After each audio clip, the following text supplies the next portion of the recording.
বার্ষিক ধর্মীয় অনুষ্ঠানকে কেন্দ্র করে একগুচ্ছ কর্মসূচি অনুষ্ঠিত হলো বালুরঘাটের ভারত সেবাশ্রম সংঘের উদ্যোগে।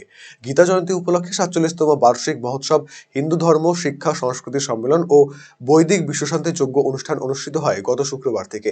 এই মহোৎসবের প্রথম দিন শ্রীমৎ স্বামী প্রণবানন্দজি মহারাজের বিগ্রহ প্রতিষ্ঠা করা হয়।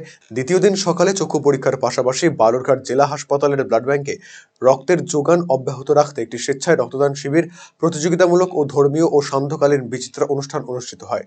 তৃতীয় দিন রবিবার সকালে নাম সংকীর্তনের আসর বসে। এছাড়াও আশ্রমের মহারাজ ও ভক্তদের উপস্থিতিতে বর্ণাঢ্য শোভাযাত্রা সহকারে অভিষেক বাড়ি আনয়ন এবং দুপুরে অন্নকূট ভোগ মহাপ্রসাদ বিতরণ করা হয়।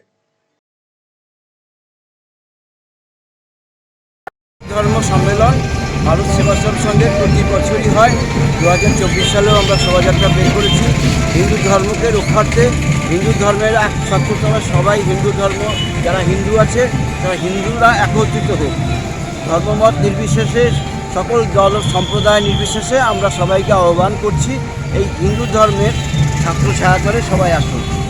গত 20-21 তারিখ আমাদের অনুষ্ঠানগুলো হয়ে গেছে, প্রতিযোগিতামূলক সাংস্কৃতিক অনুষ্ঠান হয়ে গেছে। আজকে হচ্ছে শোভাযাত্রা আমরা বের করেছি।